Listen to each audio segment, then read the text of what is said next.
Number 5. The Octavius. The Octavius became more than just a legend in 1775 when a whaling ship named the Herald found it aimlessly drifting off the coast of Greenland. The scary part? With all of its crew frozen dead by the Arctic cold's mist and winds. To add to the spookiness, the ship's captain was even found sitting at his desk with a logbook in front of him, finishing a log entry from 1762. The Octavius was a legendary 18th century ghost ship. According to the story, the 3-masted schooner was found west of Greenland, boarded as a derelict. The 5-man boarding party found the entire crew of 28 below deck, completely frozen solid, and almost perfectly preserved. The captain's body was supposedly slouched over the table in his cabin, pen in hand, with the captain's log in front of him. In his cabin, there were also the bodies of a woman and a boy covered with a blanket, and a sailor with a tinderbox in his hand trying to stay warm. The boarding party took only the captain's log before leaving the vessel, trying not to touch the remains or evidence of what possibly could have been the reason for the lost ship at sea. The last entry from the logbook was November 11th, 1762, which meant that the ship had been lost in the Arctic for 13 years. Can you imagine? 13 years of just traveling the Arctic, sailing slowly while frozen bodies lay still on board as a ghost ship? Yo, that's just like terrifying, okay? Like seeing a ghost ship sail up beside you from the fog, crystallized in frozen ice with the horrors that lay below the deck. Very sad, but also very scary, you know? Number 4, the SS Valencia. Side note, if you like what we do here, make sure you always Hulk smash that like button or throw a comment down below. It really helps the channel out.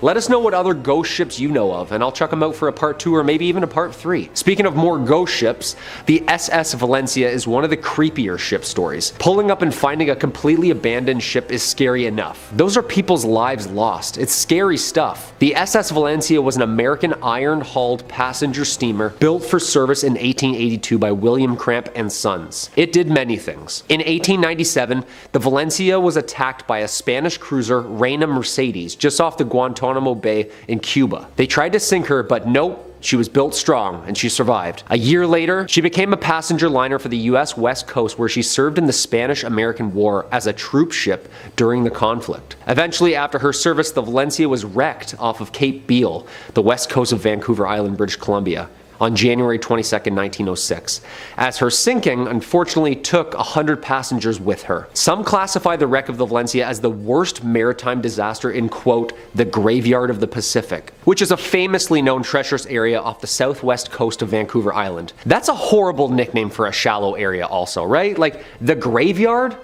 That's horrible. 6 months after the sinking, a local fisherman and his wife reported seeing a lifeboat with 8 skeletons in a nearby sea cave at the shoreline of Pachena Bay. The cave was reported to be around 200 feet deep. There was no definite explanation for the lifeboat's presence in the cave, but due to the dangerous seas outside the cave's mouth, the lifeboat along with its human remains couldn't be recovered. Local fishermen similarly report lifeboats being rowed by skeletons of the Valencia's victims just offshore as well. Most famous sighting was a rescue ship named the Topeka. Some observers on board, who were survivors of the just sunken Valencia, claimed, while sailing home with the survivors, a ship approached from the fog, and the ship passing was the just sank Valencia. The crew on board apparently now all skeletons. Yo, I'm getting the Curse of the Black Pearl vibes right now, are you? Like, that's scary, scary. Number 3, the Orang Medan. That's a fun name.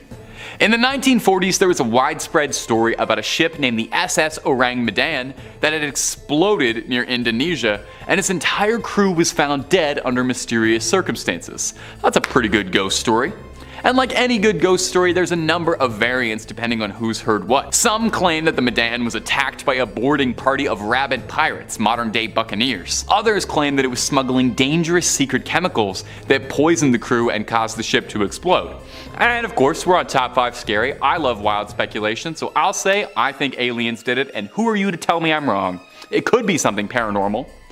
Interestingly, despite this story being so widespread and repeated, there doesn't actually appear to be many records of this ship. So did it really exist? Or was the whole thing just a ghost story altogether? It's believed that the ship was passing through the Strait of Malacca during the 1940s, and one of its first references was that of a passing ship that was said to have picked up a radio signal coming from the Medan, reading out the very creepy message of, "We float. All officers, including the captain, dead in the chart room and on the bridge. Probably whole of crew dead. I die. That's something out of a Stephen King book, man. The vessel was an American ship called the Silver Star, and it went out to investigate probably the scariest message you could ever get at sea. What they found they couldn't have prepared themselves for. The entire crew was dead with, I quote, teeth bared, with their upturned faces to the sun, staring as if in fear. The ship's dog had died too. But most bizarre was that none of these bodies showed any signs of a physical struggle. Some believe the ship had been carrying toxic materials and poisoned the crew, and that seems possible, but honestly, given off of what I just read, that sounds way more like it's supernatural. I think demons were involved. If you've ever seen the movie Event Horizon, this seems a lot like it was an Event Horizon situation. Number 2, the Young Teaser. So they called me in high school.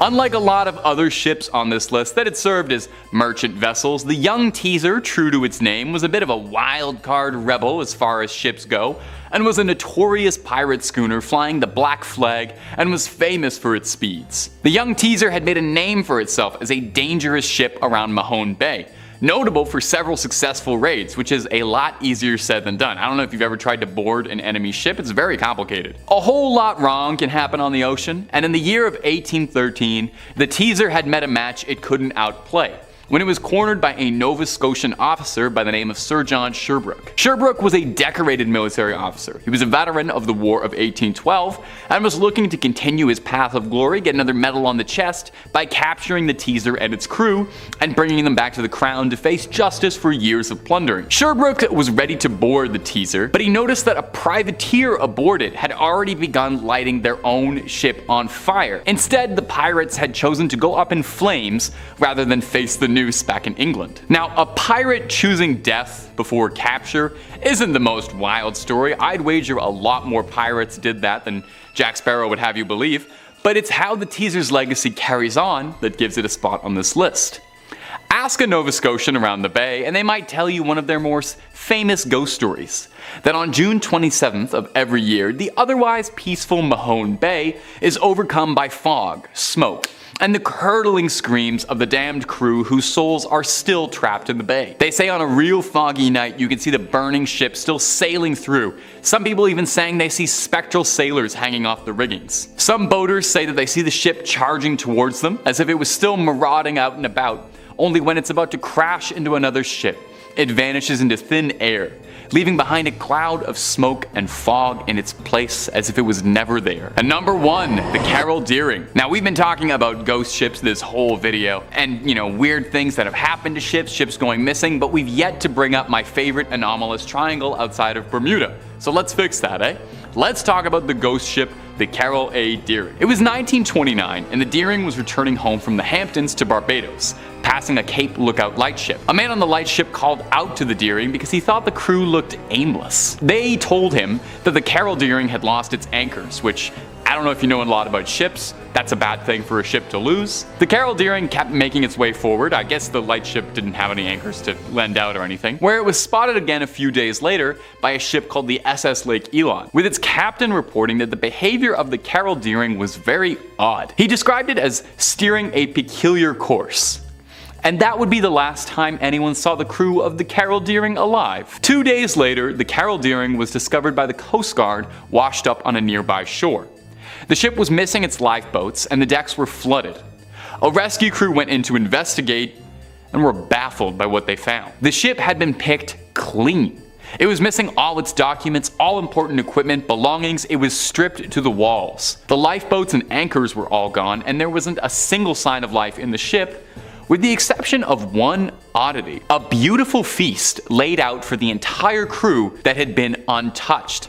Not a nibble taken out of it. No one knows what became of the crew of the Deering. There's always been theories. Some people think maybe they mutinied against their captain and fled. Some people think they were taken by the mystery of the Bermuda Triangle. Was their ship stolen? Or maybe they all just went home. We might never know. Kicking off at number 5, the SS Bechimo. Now, although many tales of ghost ships and their legend are mired in murky mystery and spotty historical records, this one is perhaps one of the most well documented cases of a ghost ship in nautical history. Built in Sweden in the year 1914, the SS Bechimo was used as a trading vessel for routes between Hamburg and Sweden in and throughout the First World War. After the war though, it was shipped over to Canada, where it was employed by the Hudson's Bay Company, carrying cargo throughout the Arctic region. There, on October 1st, 1931, during a routine voyage, a devastating storm blew in and the Bechimo was trapped in pack ice just off the coast of Alaska. The crew quickly abandoned ship, traveling over the ice to the nearest town of Barrow, Alaska, where they took shelter. Several days later, after the storm had subsided, the crew returned to retrieve their precious cargo, only to find that the SS Bechimo had disappeared. Her captain decided that she must have broken up during the storm and sunk, but a few days later, an Inuit seal hunter told the captain that he had spotted the Bechimo nearly 50 miles away from their initial position. As the story goes, the Bechimo didn't sink at all, and for several decades after her abandonment, she sailed the Arctic coast completely unmanned. In fact, the SS Bechimo was seen on numerous occasions throughout the following century, and several crews even managed to board her. In fact, the last recorded sighting was by a group of Inuit in 1969, a staggering 38 years after she was abandoned. Her ultimate fate? No one knows, but it's safe to say that somewhere out there in the frozen north, the SS Bechimo is still sailing. Next up at number 4, the Jenny. Now this one is a little bit murkier to say the least, and historical accounts have varied from person to person. One thing always remains the same though: if the accounts are true, then this nautical tale is perhaps one of the most bleakest and most despairing cases of a crew being lost at sea. As the story goes, the Jenny, an English schooner that set sail from its home port of the Isle of Wight in 1822, became frozen in an ice barrier just off the Drake Passage sometime in its voyage in 1823. Nearly a decade later, in 1840, the stark remains of the ship had been dislodged by the ice, only to be discovered by a nearby whaling ship. As some accounts tell, when the crew first saw the ship, they saw 7 figures standing to attention on the main deck, and so thought that the vessel was manned. As they got closer though, they discovered the grim truth. The 7 figures standing to attention were in fact frozen in place, turned to ice by the Arctic cold. Things only got worse from there though, and as the crew of the whaling ship explored the vessel, they found more and more bodies frozen in time deeper below the deck. As some reports go, as the crew came to the captain's cabin, they found him frozen in place with a pen in his hand. The final note written in his log read, May 4th, 1823. No food for 71 days. I am the only one left alive. Yeah, spooky stuff. Number 3, the Mary Celeste. We've heard about her. One of the most famous real-life ghost ships, of course, is the mystery of the Mary Celeste. And I say mystery because it's still a mystery. She was found drifting slowly through the waters of the Atlantic Ocean in 1872, sailing completely unharmed and untouched with all its sails still up, the crew's personal belongings intact, and a cargo of more than 1,700 barrels of booze untouched. She set sail from New York City with more than 1,700 full barrels of alcohol destined for Italy for distribution. On board were 10 people, including Captain Briggs, his wife, and their daughter. Over the next 2 weeks, the ship encountered, well, something bizarre. 10 days later, the vessel was spotted by a British brig, De Gratia. The crew from that ship boarded the Mary Celeste and discovered it deserted. Yeah, no crew. Spooky. First thing I'm thinking is Bermuda Triangle. Always, always, always. Ghost ships, anything lost at sea, Bermuda Triangle, immediately. But apparently a British ship found the Mary Celeste on December 4th, 1872, near the Strait of Gibraltar. So, alright, so not the Bermuda Triangle then? No? Alright. Yeah, it couldn't have been pirates either, because apparently they like to drink stuff. It was apparently late reaching Italy, and this British ship went out looking for her, confused where she had gotten lost. The strangeness comes with the boarding. Below deck, things looked completely normal. Absolutely no signs of attack or struggle. The only things missing were one lifeboat and the captain's logbook, and most importantly, the entire crew. Theories of crew mutiny, weather phenomenons like giant water spouts, or even consumption of poisonous foods came into play. After passing Santa Maria Island, the Azores, on November 25th, 1872, there were no more entries. Devoid of all crew, but strangely stocked to the nines with food and booze, and all of the crew's personal belongings like jewelry and clothes. With no clear explanation, the Mary Celeste remains one of the most puzzling ghost ships around. They still have no idea what happened to those people. After the salvage hearings, Mary Celeste continued in service under new owners, but in 1885, her captain deliberately wrecked her off the coast of Haiti as part of an attempted insurance fraud. Number 2, Lady Lovabond. A ghostly story of lust, love, jealousy, and rage.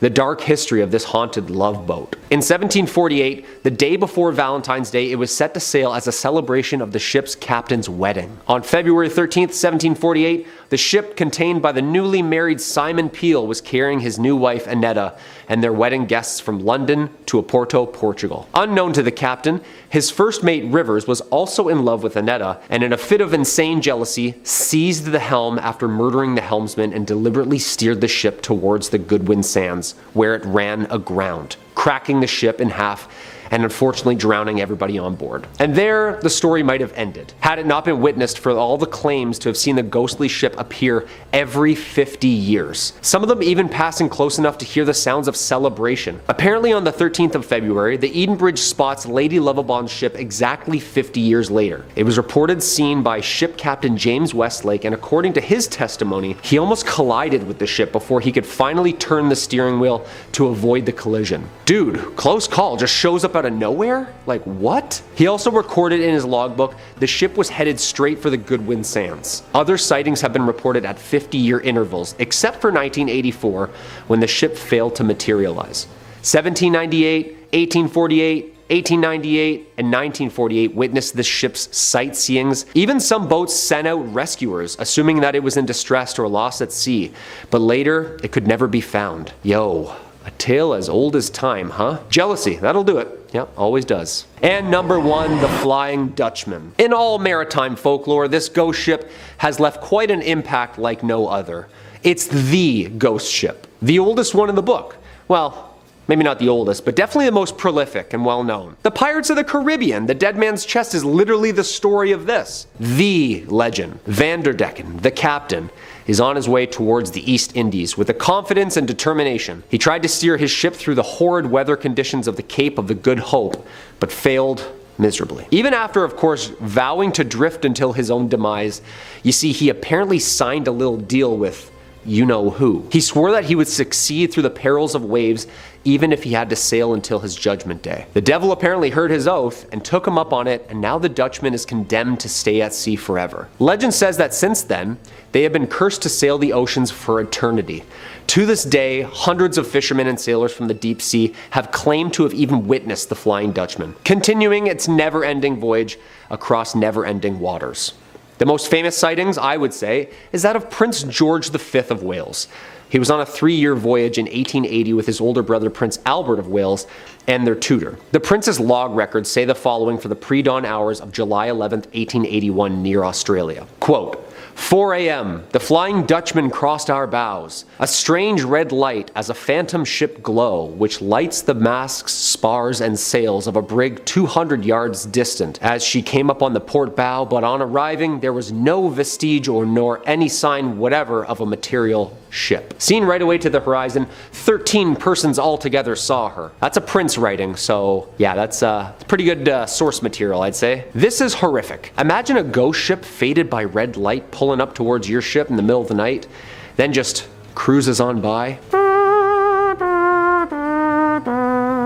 Yeah, that'd be the end of me. Kicking off at number 5, the Kaz-2, which perhaps is one of the most terrifying modern instances of the term ghost ship and one of the most profoundly tragic unsolved mysteries of the deep blue sea. The Kaz-2, which was publicly dubbed the Ghost Yacht, was a 9.8 meter catamaran which was found drifting listlessly 88 nautical miles off the northeastern coast of Australia on the 20th of April 2007. The 3 men aboard, who were all residents of Perth in Western Australia, were all incredibly experienced sailors. There were 56-year-old Derek Batten and brothers Peter Tunstall and James Tunstall, who were 69 and 63 respectively. Their whereabouts still remains a mystery to this day, and the fate of these 3 men perhaps may never be known. What made it even stranger is that when the Kaz-2 was eventually found by the Coast Guard, there were no signs of distress, no signs of boat damage, or even a struggle between the 3 men. It was as if they just vanished out of thin air. Coffee cups were left out and all the life jackets on board remained stowed away, indicating that the trio never felt at risk. In an even more curious turn of events, rescue teams discovered video footage of the 3 men on a handheld camera, seemingly hours before they disappeared. It showed them fishing, relaxing in the sun with the motor off, and offered no clues as to how these 3 experienced sailors disappeared at sea. Although an inquiry was later drawn, no definitive conclusions were ever reached, and only theories remain about the ultimate fate of the Kaz-2. Coming in at number 4, 4. The Lady Loverbond. Of course, no list would be complete without a good old sea shanty of jilted lovers and ghostly revenge. As the legend goes, the Lady Loverbond was a schooner that is alleged to have been wrecked on the Goodwin Sands just off the southern coast of Kent on the 13th of February 1749. But if you ask any old sailor worth their salt, they'll tell you that it just so happens to have a habit of reappearing every 50 or so years as a ghost ship. As the story goes, the captain of the ship, a man named Simon Reed, had just been married to his bride Annetta and was celebrating the joyous occasion with a cruise bound for Oporto in Portugal. Now, it is high time to mention that a long-standing sailor's superstition was that back in the day, it was grave bad luck to bring a woman on board, and in many ways, the legend of the Lady Loverbond is a cautionary tale that exemplifies that fact. According to the tale, the ship's first mate, a man named John Rivers, was a rival for the hand of the captain's young wife, and in a jealous fit of rage, he killed the crewman manning the ship's wheel and steered the vessel into the treacherous Goodwin Sands, killing absolutely everyone on board. And if you're asking me, that is a stark overreaction. But nevertheless, since that fateful day in 1749, the Lady Loverbond has been sighted on numerous occasions with an ethereal, ghostly glow, eternally bound to wander the ocean. Coming in at number 3, the SS Valencia. Now, this one's a little bit more interesting, to say the least, because it's a verified fact that the wreckage of the SS Valencia can still be seen to this day, scattered along the beach and rocky shoreline of Vancouver Island's West Coast Trail. After the ship struck a reef during a storm in 1906, the wreckage of the SS Valencia was considered to be the worst maritime disaster along the western North American coast, otherwise known as the Graveyard of the Pacific. The Valencia was a small ship, a passenger steamer that had a long history of carrying both passengers, cargo, and troops. But at the time of her ruin, she was operating as a tour boat, often running routes from San Francisco and up to Seattle. During the wreckage, tragically, 136 souls were lost, with rescue efforts unable to access the Valencia in the ravaging storm. But our ghostly tale lies with those that tried to escape. You see, as the legend goes, in panic, the crew launched all of the Valencia's lifeboats, going against the captain's orders, all of which went horribly wrong. 3 flipped on descent, dozens more capsized after reaching the water, and the last one disappeared out into the waves. Since the disaster of the SS Valencia, countless sailors and fishermen have reported sightings of these lifeboats listlessly floating upon the water during particularly calm days at sea. As some of the tales go, these lifeboats are still filled with the skeletal remains of the lost souls of the SS Valencia. Next up, at number 2, the Copenhagen. And it's quite the title really, because the Copenhagen is considered by most to be one of the greatest maritime mysteries of the modern era, with only whispers, rumours and speculation as to its ultimate fate. Built for the Danish East Asiatic Trading Company in 1921, it was the world's largest sailing ship at the time, and primarily served as a sail training vessel for young cadets. In the eyes of many, it was the most impressive sailing ship ever built. However, as the story goes, on September 21st, 1928, the Copenhagen departed from northern Jutland for Buenos Aires on its 10th and ultimately final voyage. A total of 75 people were aboard, and the journey was planned to span all the way to Melbourne, Australia, and then back to Europe. But tragically, as we know, it was never seen again. The thing was though, the captain of the ship, Hans Andersen, was renowned for going long periods at sea without sending any messages, and so it wasn't until nearly 6 months later that the Danish company sent a search party. No wreckage or remains have ever been found. However, following the next several years of the Copenhagen's disappearance, there were a number of highly reputable sightings of a 5-masted ship that fit perfectly its description. In July of 1930, the crew of an Argentine freighter cited what they referred to as a phantom ship during a gale. Their captain noted in his records that this may be the wrath of the Copenhagen. Dozens of stories and tales have perpetuated around the ultimate fate of the Copenhagen, but the truth is, we may never know. In all likelihood though, it's still out there, somewhere, floating on the endless tide. And finally, coming in at our number 1 spot, the Seabird. And this story is the literal definition of a ghost ship, and one of the most saltiest sea yarns that I've heard spun in a while. Although this one has a few more twists and turns that you may not have first seen coming. As the legend goes, in the year 1750, a vessel named the Seabird was idling off the coast of Newport Harbour in Rhode Island, and had quickly attracted quite a crowd on the shore due to its elaborate craftsmanship. Soon enough though, the crowd of onlookers noticed that there was something strange about the Seabird. There was no one manning the ship, not a a soul in sight. As the legend goes, several moments later, the ship, as if by a supernatural wind, perfectly sailed itself through the rough breakers of the beach, gently landing on the nearby Easton's beach. There, a few brave souls boarded the vessel, only to find the seabird completely deserted, save for a boiling kettle on the stove, and strangely enough, breakfast already prepared at the table. Now, some accounts state that a group of fishermen had passed the seabird a few hours before and had even spoken to the captain themselves. Where had the crew gone? What had happened in the few hours that had passed since their last sighting? The truth of it is that no one may ever know, and such is the nature of ghostly tales from the sea. But, well, this is where things get a little stranger still, and take this final caveat with a pinch of sea salt. But as the legend goes, decades later, an old sailor reported to a New England journalist his deepest, darkest secret. In a fit of rage, he had murdered his entire crew just before making port, throwing their bodies into the ocean. And the name of that ship? Well, the Seabird, of course. Coming at number 5, we've got the MS Antonia Graza. What better way to kick off a list about ghost ships than with the vessel from the movie Ghost Ship? Folks really love this one and come out in droves to sing its praises whenever possible. It's easy to understand why, too. With an absolutely brutal opening sequence and plenty of phantom fun aboard a wicked Italian ocean liner, there's a little something for everyone. The mystery behind the ship's fate is a fascinating one too, revealed over the course of the flick to great effect. See, all we really know about this ghost ship at the beginning is that there's some sort of tampering that caused the entirety of the crew and passengers to be sliced in half by a very tense wire.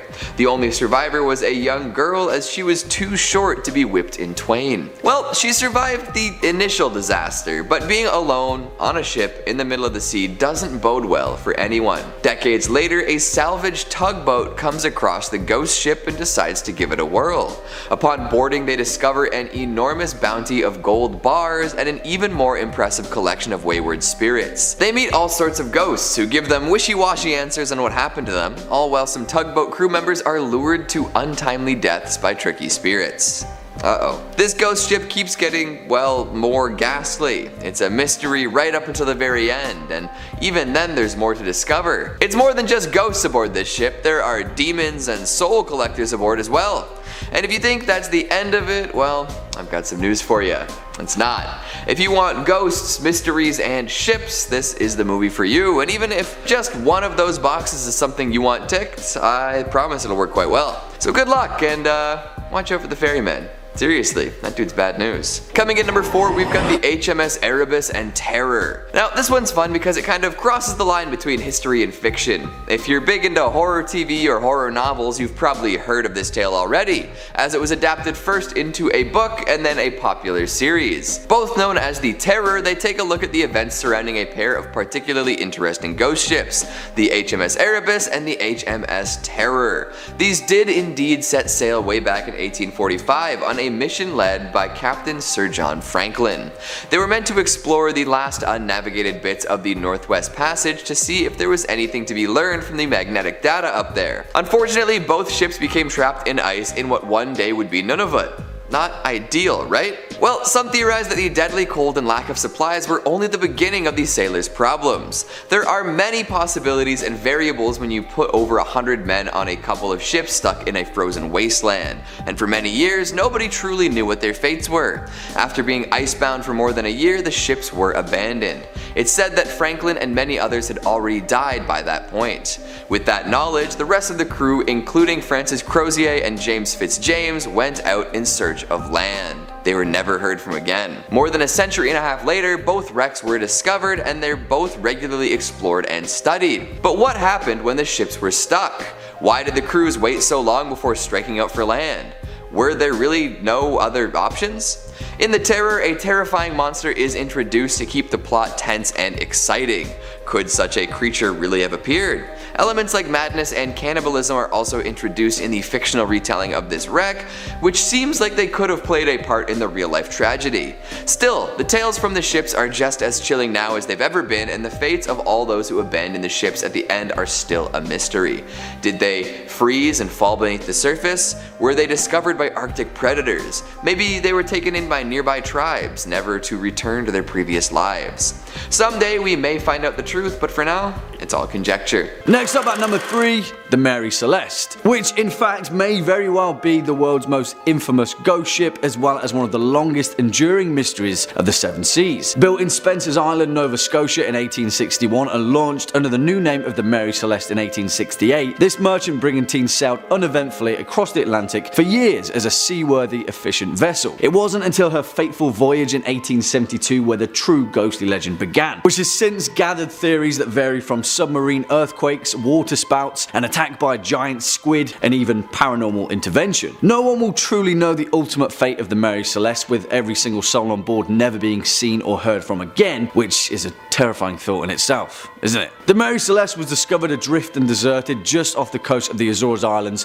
on December 5th, 1872. It was a Canadian vessel, the De Gratia, which found her in a disheveled but seaworthy condition under partial sail and with one lifeboat missing. The last entry in the ship's log was dated 10 days earlier, which detailed the vessel's last known location, before these mysterious, infamous events unfolded. On board was the ship's captain, Benjamin S. Briggs, his wife Sarah, and their 2-year-old daughter Sophia, and 8 seasoned crew members, all veterans of the sea. It poses the question, what dire threat did the Mary Celeste face that caused a highly experienced captain to abandon his ship? Nothing was stolen, all of the crew's possessions and cargo were exactly as they'd left them, but in all likelihood, we may never know. Swinging in at number 2, the Flying Dutchman. Of course, this legendary vessel couldn't not make this list. The ghost ship that can tragically never make port, doomed to navigate the perilous ocean for eternity. In actual fact though, the Flying Dutchman has had such an impact on nautical culture that it's easy to overlook the treacherous tale of its origin. It is thought that the legend of the Flying Dutchman first originated from the 17th century golden age of the Dutch East India Trade Company, a mega corporation that had a stranglehold monopoly on the Dutch spice trade that ran throughout the 16 and 1700s, where tale was told of a Dutch man of war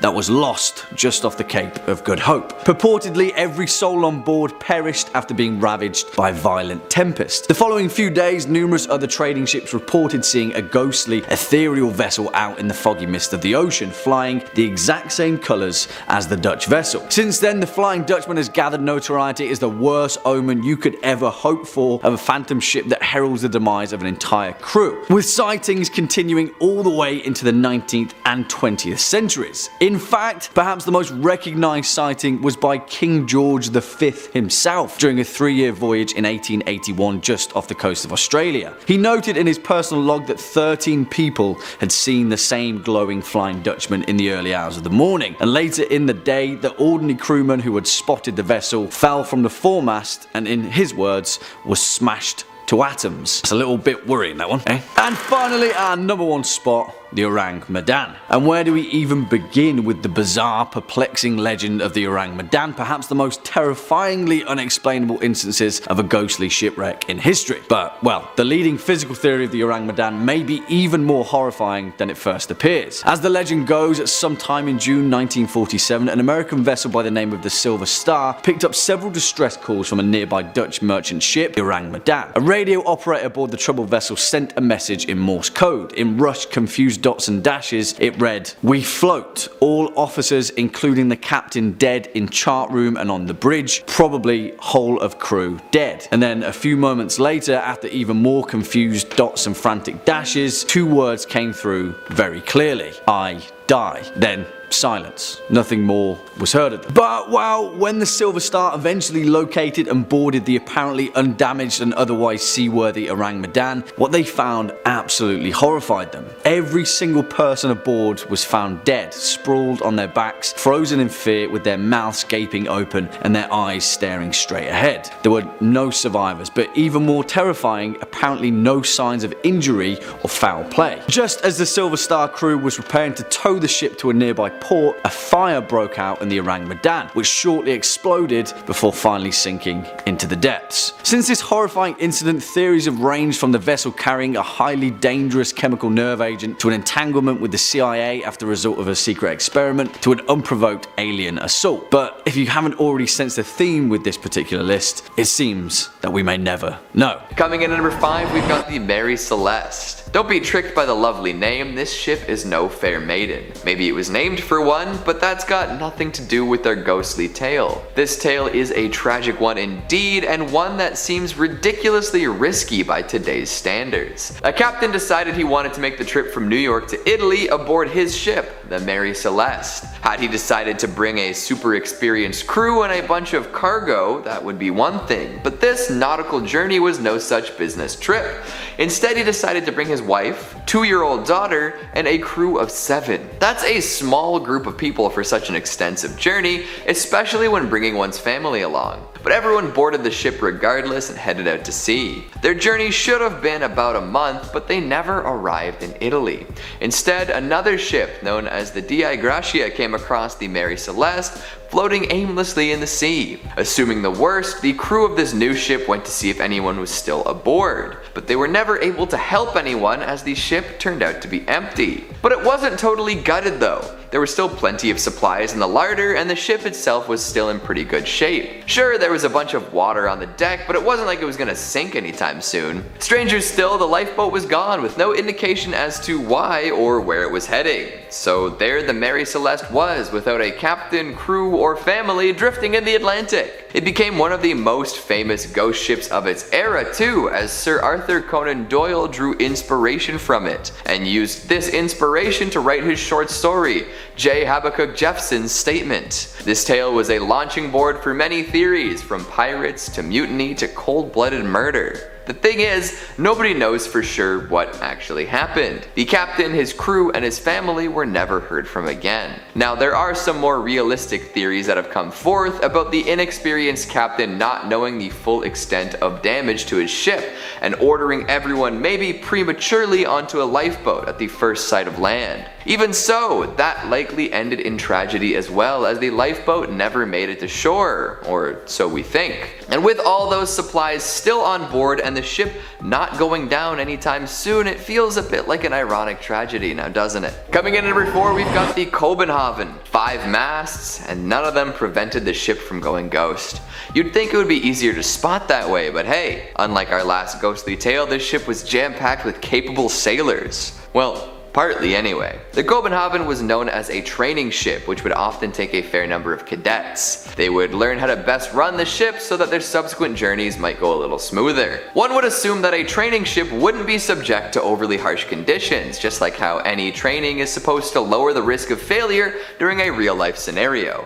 Unfortunately, this was not the case. 60 sailors marched aboard this well-fitted ship, and once they departed, they were never seen again. The ship had all anyone would need to succeed, including plenty of lifeboats, an auxiliary engine, and a wireless communication system. So, what went wrong? Nobody really knows. It left the Rio de la Plata on December 14th, heading to Australia. On the 21st, the crew was in touch with another ship and all seemed to be well. After that though, they went totally silent. Some think they ran into an iceberg, others claim that it could have been something more sinister. Either way, darkness and fog definitely played into the equation. For years, the Copenhagen was missing in action with nothing to show for it. However, some sailors did claim to see a phantom ship with 5 masts sailing the seas. Now, the ghost crew hasn't attempted to communicate with anybody yet, nor has anybody been able to get close enough to confirm what they've seen. But you'd better believe those cadets are seasoned sailors by now. Back in 2012, a wreck was discovered that many believe to be the Copenhagen. However,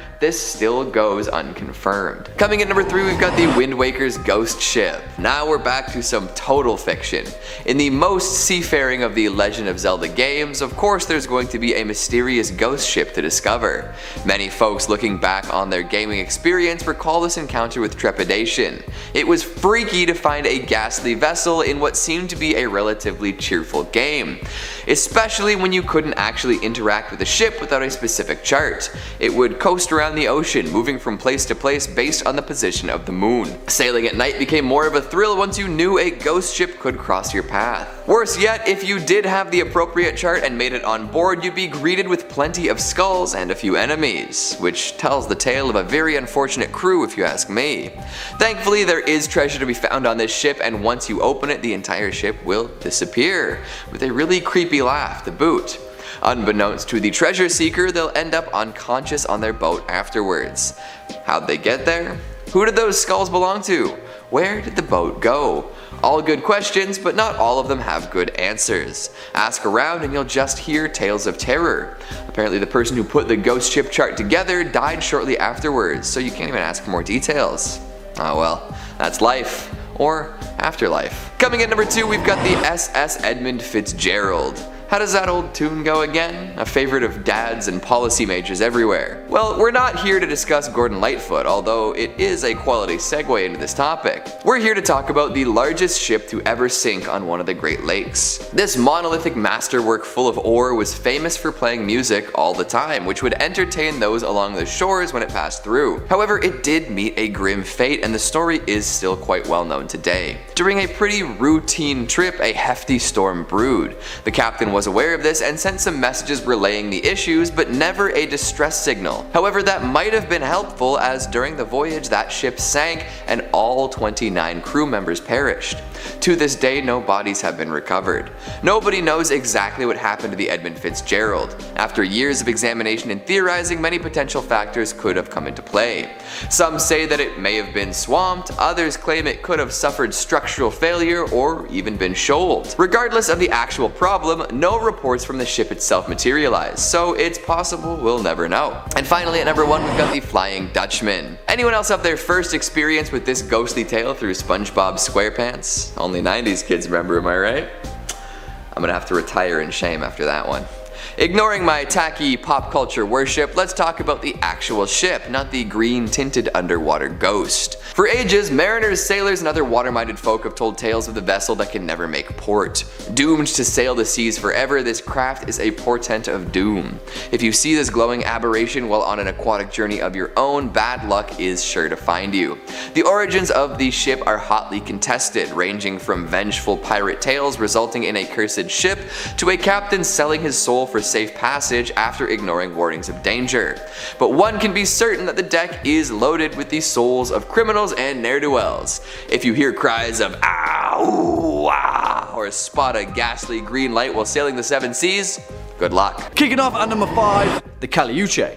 And for this first foray into these particular ghost ships that haunt the sea, we're going to be heading over to the mythologies of Chile and the many legends that have been built around its coastal landscape. One of those, according to Chilean legend, is that of the Caliuche, a large ghost ship that sails the seas of Chiloé, a small island just off the coast, where it only ever appears at night. The ship itself is said to appear as beautiful, cast in a bright white light, an enormous vessel with 3 masts and 5 sails each. It is said that when the Caliuche appears, it is always at night and always full of lights, with the sounds of a great party and a feast on board. Quickly though, it disappears, plunging back beneath the murky depths. Interestingly enough though, although this vessel is said to be similar to the Flying Dutchman, there is a boatload of mythology relating to this particular legend. One of these versions claims that the vessel is crewed by the drowned, souls lost at sea, who are brought to the ship by 3 mythological figures in Chilean legend. 2 sisters, one of them the Sirena Charlotta, a type of mermaid, and the other the Pincoya, a type of water spirit said to protect the Chilean coast. And then their brother, the Pincoy, their male counterpart, who has the body of a sea lion. It's pretty cool. Once aboard, the perished souls can resume their existence in an eternal reverie of adventure on the high seas. However, there is a much more sinister version of this legend, which states that the crew of the Caliuche instead sailed the Chiloé archipelago, luring fishermen and sailors toward it with an enchanting music to enslave them as part of their crew for eternity, where they are twisted and then contorted and put to work in their afterlife. Yeah, I'm pretty sure I prefer the first one, actually. Swinging in at number 4, the Eliza Battle. And for this one, we're pinching the parameters of the 7 seas, and instead we're taking a look at one of the most notorious maritime disasters that, instead of on an ocean, occurred on a river. The Tombigbee River, to be precise, a stretch of water that runs between Columbus, Mississippi and Mobile, Alabama. And here we have the legend of the phantom steamboat of the Tombigbee. Back in 1852, one of the largest river steamboats constructed at the time, the Eliza Battle, was put into service between the 2 southern states.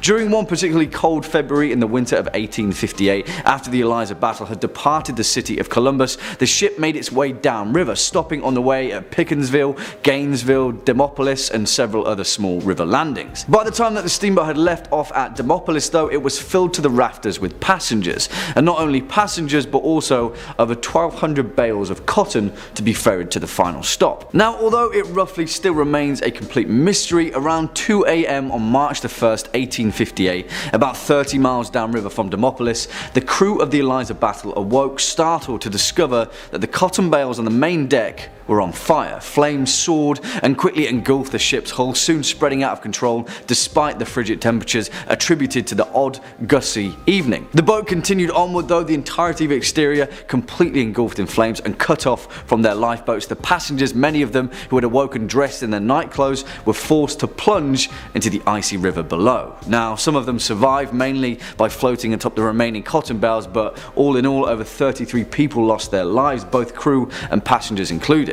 The Eliza Battle quickly sank beneath the water, the wreckage of which still lingers at the bottom of the Tombigbee River. It's said that on a particularly cold and windy night, the Eliza Battle will emerge from the icy fog engulfed in flames, once again a warning sign of an oncoming ill omen. Coming in at number 3, we've got the tale of the Jenny. Now, the tales I've told up until this point have been mysterious indeed. The fates of the folks on board are up in the air and may never be fully explained. The story of the Jenny is just as mysterious, especially because it's been contested by a few folks, but the fate of the crew, if you believe the story, is more cut and dry, or should I say, frozen and wet. In this unsubstantiated story of oceanic horror, the crew of a ship named Hope came across what appeared to be a ship in pretty good shape. From a distance, there appeared to be crew members working on the deck. This struck the crew of the Hope as a little strange, as the Jenny had been missing for many years. When they got closer, it all started making sense though. The men they had seen atop the ship were indeed still there, but not alive.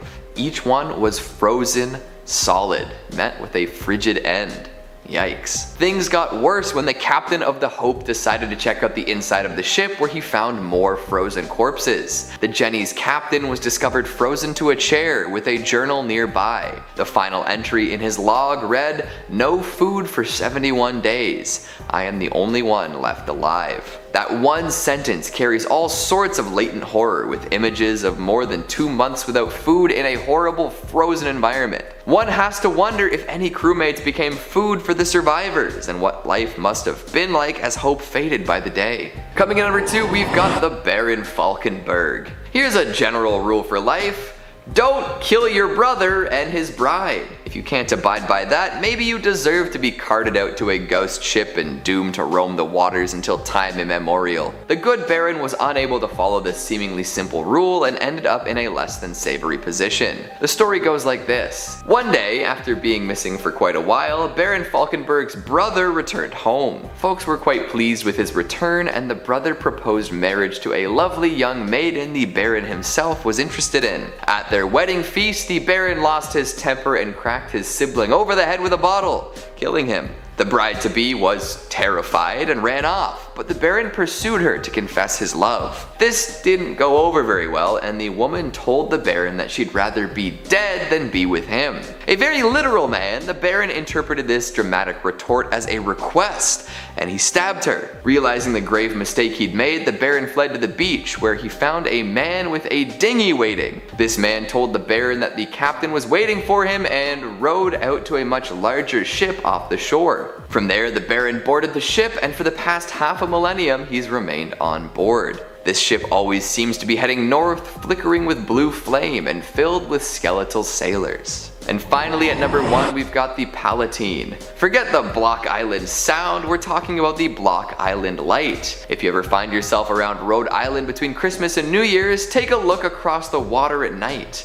It's said you might see an old ship blazing against the darkness. There are many stories about where this ship came from, and none have been officially confirmed. Some say that the crew had come down with a terrible illness and the captain would not let them go to shore. Others say that folks from Rhode Island lured the ship to the shoals in order to take what they could from it, killing the remaining passengers. And then there's the alternate version where the locals actually rescued the folks on board and nursed them back to health. So why is the ship on fire in the ghostly apparitions then? Well, apparently a woman was left on the island by the ship and eventually came to be known as a witch. She got her revenge on the vessel by imagining it on fire and cursing it for leaving her alone. This idea became more popular, and now the story involves a flaming ship. Coming in at 5, the RMS Lusitania. The RMS Lusitania was a British ocean liner that was sunk on May 7, 1915 by a German U-boat 11 miles off the southern coast of Ireland. The sinking of the Lusitania presaged the United States declaration of war on Germany just 2 years later.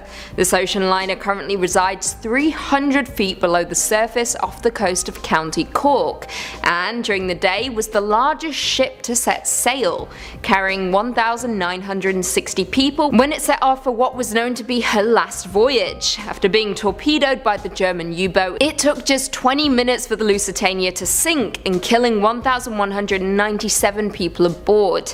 Now to this day there is controversy surrounding the boat, as the boat was carrying civilians from nations not embroiled in World War I, specifically Americans, and the attack in turn helped change the US opinion against Germany, according to the Lusitania resource that is.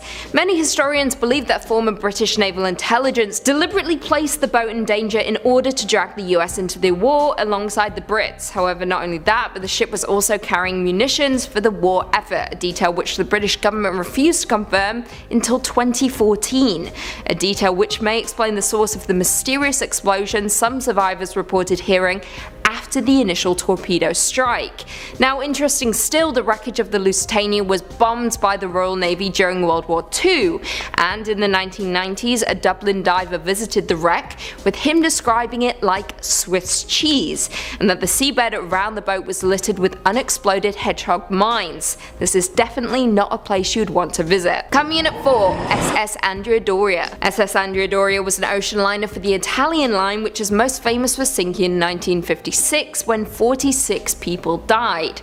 On July 25th of 1956, while Andrea Doria was approaching the coast of Nantucket, Massachusetts, bound for New York City, the eastbound MS Stockholm of the Swedish-American line collided with it during thick fog, in one of history's most infamous maritime disasters. The boat was top heavy, which resulted in the Andrea Doria tilting and in turn leaving half of its lifeboats unusable. The shortage of lifeboats would of course result in significant loss of life, but thankfully the boat stayed afloat for another 11 hours following the collision. Due to this fact, 1,660 passengers and crew were rescued. However, 46 people on the ship died as a direct consequence of the collision.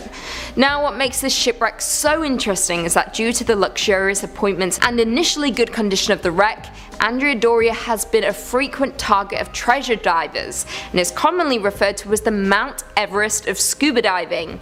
The ship is called this simply because of the number of deaths while exploring the site. To list a few, William Edgerton in 1956, who passed away shortly after one of the valves on the breathing apparatus became partially closed. Christopher Murley and Charles J. McGurr in 1999, who both died of apparent heart attacks while preparing for the dive. William Schmolt in 2002, who died from decompression sickness. Terry DeWolf in 2008, who died during a dive on the wreck. His cause of death was never determined.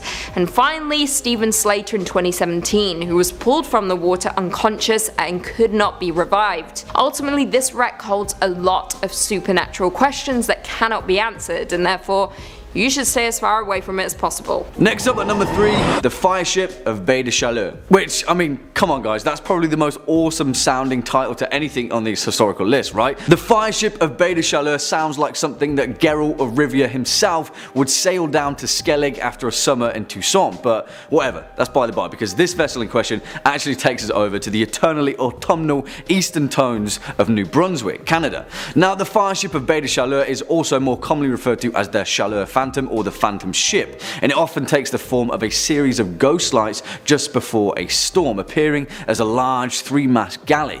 Now, the actual mechanics of this phenomenon are dubiously debated, and many believe it's caused to be down to either the weather phenomenon of St. Elmo's fire or an undersea release of natural gas after a patch of rotting vegetation just off the New Brunswick coast. I mean, that's a completely different story entirely, but what we're concerned with is the actual origin of the fire ship, the history of which is equal parts tragic and gruesome. As the legend goes, back in 1501, a Portuguese captain had spent a year pillaging the coast of Baie de Chaleur, capturing Mi'kmaq natives for the slave trade. However, his cutthroat agenda was miscalculated, as a year later, when he returned to the region on his second voyage, he was captured, tortured and killed by the Mi'kmaq people in revenge for their kidnapped tribesmen. The legend didn't end there though, because a year later, the brother of the Portuguese captain sailed to the bay in search of his missing sibling, and upon seeing the same flags, the Mi'kmaq people attacked the ship, setting it ablaze whilst it was moored in the bay. Cut off, burning, and with certain death facing them, the sailors swore to haunt the bay for 1,000 years as their blazing fire ship sank into the Bay of Chaleur. Now, whilst later both Mi'kmaq and Portuguese casualties washed up on the shores of the island, the bay itself is said to be haunted by those that perished, often appearing as distraught sailors and warriors, their flesh burnt by the fire ship. Swinging in at number 2, the Princess Augusta. And on the topic of ghostly phenomenon, this particular apparition is perhaps one of the most well documented ghost ships of the 18th century, although the actual history behind it is shrouded in intrigue. Although the folklore account of this particular vessel is based upon the historical wreck of the Princess Augusta, a ship that sailed out of Rotterdam in August 1738 under the command of Captain George Long, in more modern records it is commonly referred to as the Palatine, where the Palatine Light, the apparition in question, famously gets its name. And the reason for that is down to the nature of the ship. Alongside 14 of his crew, Captain Long's directive was to transport 240 German immigrants from the Palatinate region of the Rhineland to build a new life for themselves in Philadelphia. However, we know that this is the tale of a ghost ship, and from the offset, their vessel was afflicted with some terribly tragic luck. Not long after passing through the Atlantic, the Princess Augusta's water supply was contaminated, causing a fever and flux to spread through the ship, killing 200 of its passengers, half the crew and the captain himself. The ship's first mate, Andrew Brooke, quickly took command as the survivors leapt out of the frying pan and into the fire, getting hit by severe storms that pushed the ship far off course to the north. They then endured 3 months of extreme weather and dwindling supplies, when eventually they emerged shipwrecked in Block Island, not far from Rhode Island. Here the tale splits, but one thing is certain: Andrew Brooke, the first mate and commanding captain, took what remained of his crew and rowed ashore without once looking back at the cursed ship. It is said that some of the passengers survived, aided by the Block Islanders, but little to nothing is known about those that survived the entire voyage. As the legend goes, the Princess Augusta was set alight from the coast in the dead of night, pushed out to sea to burn and then disappear. At night, they say that if you listen closely, you can hear the screams of those that didn't make it back to shore. And finally, coming in at number 1 spot, the Duke of Danzig. And for our most terrifying ghost ship on this list, of course it has to be a brutal and bloodthirsty pirate ship, a privateer that plundered her way across the Caribbean, notoriously in the name of her royal namesake, the Duke of Danzig. This ship's seafaring career was relatively quiet for the first few years of service, mainly acting as more of a letter of marque, a deterrent more so than a private man of war. However, her fate quickly changed after changing command and sailing under the French captain Francois Aregnadour. Now, his intentions were to sail and plunder his way across the 7 seas, and plunder he did from Liverpool to Barbados, capturing and scuttling more ships than he could count on his way. However, despite being a vessel of the French Empire, strangely enough, sometime after late June 1812, the Duke of Danzig just disappeared, although there are several records catching a glimpse of her around Canada, but she was never seen again. After the last mention of her, it was thought that she'd been destroyed by a tropical cyclone or sunk in the night after an encounter with a British frigate. However, as the legend goes, that was not the last of the Duke of Danzig. After the golden age of piracy had been sated, a captain by the name of Napoleon Gallois relayed his records of a French frigate encountering the wreck of the Duke of Danzig drifting listlessly at sea. As his crew witnessed, the ship itself was covered from helm to hull in dried blood, and in staggered rows were the putrefying corpses of her crew, many of which were brutally crucified to the masts or the deck. Strangely enough, there were no signs that she had been in in recent battle. In fact, despite the blood, she was pristine, no shot holes, and her sails and rigging intact. After searching the ship, Galois' crew found a stack of blood-stained papers identifying the captain as the same Francois Aregnadoux. And then, as they left, the crew of the frigate set the brig ablaze, forever to be buried at sea, along with her mistress. Starting us off at number 5, we have Yellow Jack. We're gonna set sail on a weird one to start us off. If you're a flag enthusiast, you might see the ending of this one coming from a mile away, but we'll get there in a minute. So the legend of Yellow Jack starts upon a spice and gold-filled ship preparing to leave the Indies and head back home. The crew was accounted for, the cargo was secure, the captain was feeling nice. Then, at the last second, a mysterious figure asked if they had room for one more. Feeling pretty good about their haul, they welcomed this extra pair of helping hands on board. Wrong move. Turns out this was a disreputable lad known as Yellow Jack, with a reputation so abhorrent that the ship was forbidden to enter any port she called upon. For ages the crew sailed from port to port hoping that someone would let them dock, but it never happened. They were forced to endlessly cruise the seas, running lower and lower on supplies. Patience too. Eventually the crew went mad and committed mutiny before they all murdered each other. Some say the ship is still sailing, the ghosts of these sea-locked sailors manning the helm. Someday they may find a port that will take them and they will finally be able to rest. In the meantime, they will sail the seas, infecting other ships with the same madness that Yellow Jack caused. Now this is a spooky, ghostly story in its own right, but it could also be a reference to a different ship killer at the time. Disease. The Yellow Jack is a flag flown by ships infected with plague, cholera, and other nasty, fast-spreading diseases. So Yellow Jack itself could be a metaphor for disease, and ports weren't letting them in because of quarantine procedures. Absolutely fascinating, and it would also make a killer movie. A pirate quarantine body horror. Think The Thing meets Wreck meets Pirates of the Caribbean.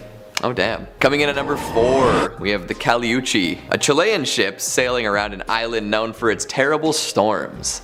Shining white sides, 3 masts with 5 sails, blood red. The ship sails independent of any human input. Sure, there's a ghost crew, but the Caleuche is known for being sentient. The ship has a mind of its own. It'll glide along the water at incredible speeds and is able to submerge and continue navigating underwater, similar to the famous Flying Dutchman. When it passes, folks say you can hear the crew cackling for a brief moment. It's a ship known for the merriment of its ghostly crew. They throw parties often and hop around on one leg. The folks on board often only have one leg because the other is folded behind their back, similar to another Chilean mythological entity. Top off their strange looks and mannerisms, some crew members have backwards faces, terrifying all who lay eyes upon them. Some say the Caleuche is manned by sailors, both dead and alive, dragged from the depths and snagged off passing ships. Another legend says that the ship is piloted by the souls of the drowned, brought aboard by water spirits and granted the gift of life in exchange for their servitude. Not so sure that's a good deal, you know, life eternal, but you'll always be on a stinky ship? Maybe the parties are just that sick. Merchants who trade with the Caleuche supposedly become very wealthy afterwards, and anyone who has laid eyes upon it wears a crooked smile forever. Again, interesting deal. Lots of money, crooked smile. I guess you could afford a dentist and some plastic surgery at that point. Coming in at 3, the Mary Rose. The Mary Rose is a carrack-type warship of the English Tudor Navy of King Henry VIII. She served for 33 years and ultimately saw her last action on July 19, 1545, when she sank off the Isle of Wight. Not long after Henry ascended the throne, the Mary Rose would participate in several skirmishes against the French early in her career. However, she was kept in storage when the fighting died down. In 1545, however, the Mary Rose was taken out of retirement when the French attempted an invasion of England at Portsmouth. But during the bombardment, she went down, taking more than 300 crewmen to their deaths. What's baffling though is that no one quite knew why the Mary Rose sank. According to the museum dedicated to the warship, a retrofit may have left her too heavy to withstand an unlucky wind that caught her as she was turning. She may have been overloaded, or perhaps a French cannonball hit her hull, swamping her. The boat was raised from the seabed in 1982, however, this still didn't answer the questions as to what exactly happened to the the Mary Rose. Coming in at 2, the USS Cyclops. The USS Cyclops was the second of 4 Proteus-class colliers built for the United States Navy several years before World War I. The ship was named for the Cyclops, a primordial race of giants from Greek mythology. She was the second US naval vessel to bear the name. Now, what was ultimately disturbing about the boat was its loss of 306 crew and passengers without a trace within the area known as the Bermuda Triangle sometime after March 4th, 1918, making this the single largest loss of life in US naval history, not directly involving combat. Now, this took place during wartime, making people believe that she was captured or sunk by a German raider or submarine. Now, according to the Naval Historical Foundation, the ship was carrying manganese ore from Brazil to Baltimore when she took a detour to Barbados. The rumors have it that she was overloaded by both her cargo and coal she picked up on that stop. Not only that, but one of her engines was non-functional thanks to a cracked cylinder. All in all, these factors may have contributed to the ship's ultimate demise, however no one quite knows for sure. The ship's loss was what ultimately fueled the fear of the Bermuda Triangle, a region of the Atlantic that is said to be the site of many mysterious maritime disappearances. So if you want to visit the USS Cyclops, you would have to visit the Bermuda Triangle. And would you dare do that? You shouldn't, because you'd die. And finally, number 1, the HMS Terror. The HMS Terror was a specialized warship and a newly developed bomb vessel constructed by the Royal Navy all the way back in 1813. However, she was later converted into a polar exploration ship 2 decades later and participated in George Back's Arctic expedition of 1836 to 1837, the Ross expedition of 1839 to 1843, and Sir John Franklin's ill-fated attempt to force a Northwest Passage in 1845, during which was lost with all hands along with the HMS Erebus. However, on September 12, 2016, HMS Terror was located in Nunavut's Terror Bay off the southwest coast of King William Island. The wreck was found 57 miles south of the location where the ship was reported abandoned, and 31 miles from the wreck of the HMS Erebus, which was discovered in 2014. For more than 170 years, the Terror was a mystery which loomed large over the Arctic prior to its discovery.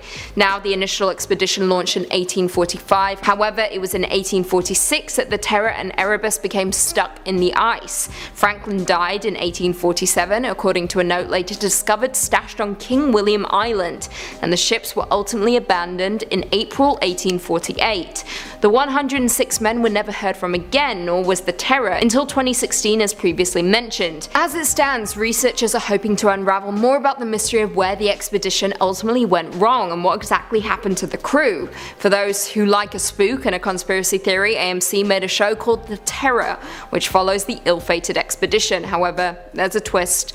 It is emotional but absolutely terrifying, and is perhaps one of the best shows I've watched in a long time. Give it a watch, you won't be disappointed. Number 5. The Mary Celeste. Our first entry on the list of ghost ships today is the story of the Mary Celeste, a ghost ship where the crew abandoned it for a reason no one knows. In 1872, the captain, one Benjamin Briggs, cast off out of New York's docks to travel to Italy. On board were the captain, his wife, their young daughter, and a small crew of 8 seasoned sailors coming with them. The voyage seemed like a success until it was found by another ship, the Del Gratia. The crew of the Del Gratia approached the Celeste since it was barreling forward at full speed and full sail without anybody manning the crew. So the Del Gratia boarded it to investigate and found more questions than they had before, as there was barely a sign of life. If they hadn't found it freely floating, they would have assumed the ship had just been built. There was a little bit of water in the hold and a lifeboat was missing, but other than that, the ship was fully intact. The hull undamaged, the hold replete with food and water and other supplies. So what happened? Why would the captain and the crew abandon a perfectly serviceable, well-stocked ship, especially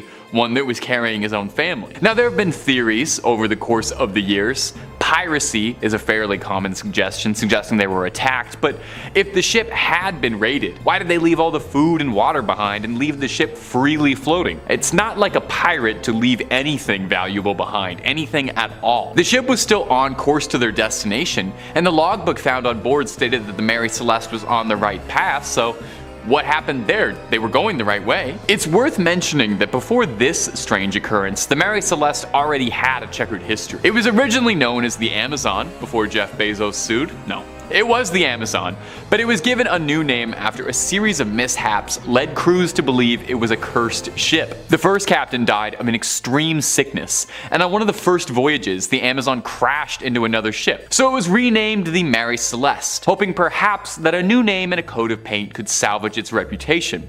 If only that was the case. The Celeste was recovered and sailed a few more years before being run down for insurance purposes, and to date, no one knows what ever became of Benjamin Briggs and his crew. And if you're looking for more ghost stories, not necessarily nautical, but ghost stories of any variety, Top 5 Scary has loads of that and then some. We've got just about everything freaky you can think of. So click on through and hit subscribe. Please make sure you hit that bell. But would you kindly do that at the end of this video, because I got way more stories about haunted ships coming up for you right now. Let's get back into it. Number 4. The Jenny. Way back in the era of exploration, when ships sailed across the sea, the South Pole was one of the most treacherous passes an explorer could make, and countless sailors sailed their last expedition around the Antarctic. One such ship is a small schooner called the Jenny. Now, we really don't know much about this ship, the purpose of its original mission, really even who was sailing on it. What we know of the Jenny comes from the post-mortem, when it was found discovered by a whaling ship in the year 1860. The Hope was sailing through when it spotted a battered schooner, beaten but somehow still sailing around, passing narrowly through the gap between two icebergs. The crew of the Hope closed in. This was quite an odd sight. They recognized the English flag atop the mast and assumed the ship was in grave danger and needed immediate assistance, so they sailed on forward. They saw 7 men standing on the deck, although they looked gravely underdressed for the weather conditions and not particularly active at all. These guys were sort of just chilling out up there. It wasn't until the Hope sailed close enough that they realized the men they were looking at on the Jenny weren't just sluggish, but they were frozen remains. Frozen in place, as if they'd been frozen flash solid, as if it happened in an instant. They appeared to be in mostly good condition. I know that sounds incredibly bizarre to say that about a corpse, but they weren't showing signs of decomposition or any physical injuries. The Hope's captain, Captain Brighton, boarded the Jenny to try and understand what was going on here. He went underneath the decks and found a man slumped over a barrel with a journal in his hands. Brighton went up to touch him, but realized immediately, like everyone else, he had been frozen in place. So he pried the journal from his cold, dead hands and read the last chilling entry. Chilling. I didn't even mean to say that. That was a little pun. That's what my comedy degree paid for. May 4th, 1823. No food for 71 days. I am the last one alive. If the log was to be believed, then that would mean the crew had been sailing as corpses aimlessly for decades, as if not a day had passed. Captain Brighton took the journal home with him to return one day. And tragically, the wife of the Jenny's captain was found dead in the bedroom cabin alongside the ship's dog. The Hope sailed off with nothing more than the journal and left the Jenny floating across the frozen water, where she may still be to this day, or perhaps she's plunged deep beneath the water. Wherever she is, I hope those men found some peace and hopefully some food. Coming in at number 3, we've got the ghost ship of the Northumberland Strait. Yes, Canadian ghost pirates. That pretty much sums up my career aspirations right there. I don't know if that means I would be pirating software related to ghosts or actually becoming a phantom upon the Northumberland Strait, but I don't really care as long as my title involves the words Canadian, ghost, and pirate. But back to the actual tale at hand. This ghost ship is said to sail when it's on fire within the Northumberland Strait. What is the Northumberland Strait? It is a body of water that separates Prince Edward Island from Nova Scotia and New Brunswick in eastern Canada. Now you all know some Canadian geography. I'm so proud of you. The story dates back over 200 years when people started reporting a beautiful schooner catching fire and being engulfed in flames as people watched from shore. Anyone who has ever attempted a rescue mission finds that the ship completely disappears before they can reach it. Apparently the ship shows up before a northeast wind, forewarning terrible storms. Some say it's just an example of St. Elmo's fire, a rare weather condition involving the ionization of air molecules in order to produce a faint glow, but those who have seen the ship ablaze say that it was much too bright to be explained away like that. The prevailing story is that a pirate made a pact with the devil to protect and hide his treasure, and in return, he and his crew would sail forever on the burning ship. A pact was made as the ship was burning down and would soon sink along with the treasure. In the end, folks claim that their fate was revenge for the terrible deeds they had done in their days of piracy, like their own personal floating hell. Coming in at number 2, we have Baron Falkenberg. A tale of lovers scorned, brothers bashed, and dice rolled.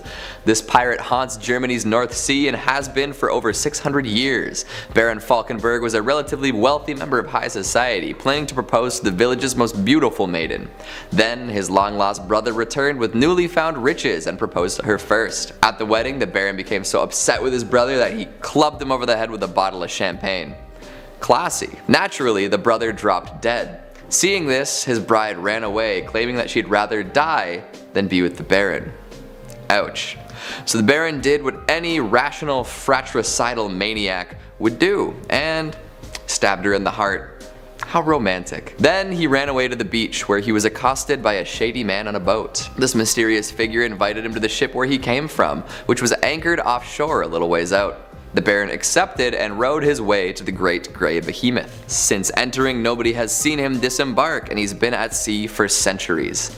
The ship he boarded always seems to be heading due north, and flickers of blue flame. Some passersby claim to have seen the Baron himself playing dice with the devil in order to take back control of his soul. Unfortunately, it appears to be very difficult to win a game of chance against the devil. An additional caveat that can be added is that there are those who will claim that the story of the Baron is also connected to a Norse ghost story. The story tells the tale of a Viking sea captain who stole a magic ring from the gods. As punishment for his crimes, he was turned into a living skeleton covered in fire, condemned to spend the rest of eternity affixed to the mast of a ghostly longship. Whether the two stories are about the same ship, it's hard to say. However, I think we can all agree that a flaming skeleton pirate is pretty badass. And finally at number 1, we have the Flying Dutchman. We saved the most well known for last. The legendary ghost ship is said to glow with ghostly light as it sails the 7 seas. It will attempt to send messages to land or to people long dead if hailed. Unfortunately, nobody really wants to hail this ship, as the sight of it is seen to be a portent of doom. Like most ghostly ships, the Dutchman can never make port and is doomed to sail the oceans forever. It's theorized that the spectral seafarer had been rounding the treacherous Cape of Good Hope when it encountered a sudden storm. The hatches were battened down and the captain swore he would push right through come hell or high water, and it turns out a little bit of both were on the menu. For his recklessness with his ship and crew, the captain was divinely punished. He was condemned to sail the seas for eternity, serving as a warning to other mariners of bad weather and the cost of hubris. Sightings of the Dutchman have been reported since the 18th century, with many notable scallywags and scurvy dogs laying eyes on the ghastly vessel.